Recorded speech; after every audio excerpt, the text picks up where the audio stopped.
So Mike Todd's worship team came up in my newsfeed and I saw their music, and immediately I was like, why does this feel wrong? Like, I didn't know. And then the story of Cain and Abel came to my head, and so I decided to read it, and I was like, oh, this is why the music that they're making is wrong. So if you go to the book of Genesis, chapter 4, you read about how Abel and Cain were brothers, descendants of Adam and Eve, and Cain gave God basically a very generic offering. He gave him just the fruit from the ground, but it was very generic. It wasn't like the best.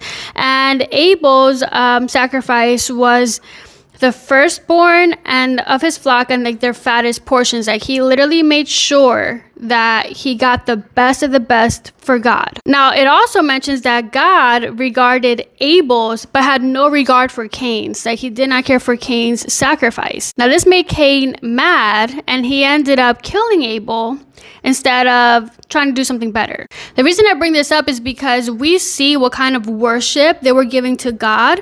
And when you look at what Mike Todd's worship team is doing, is they're taking secular music melodies and they're repurposing it and adding Christian lyrics.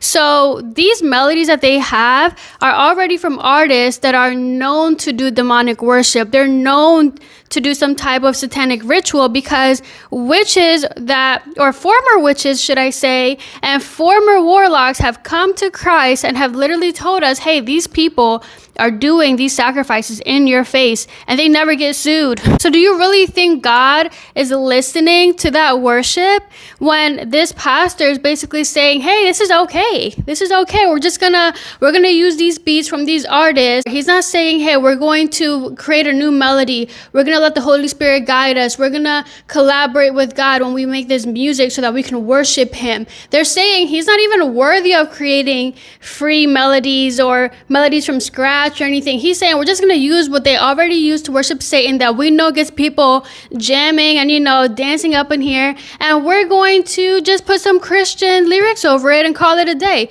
It's lazy. And I don't think God likes it. I don't think he listens to it. We already know here that he didn't even care for Cain's sacrifice because there was no heart in it. There was no faith. Now, I don't mean this to judge Mike Todd or his church. I just hope that this actually sits with someone and they can actually start thinking, does God actually like this?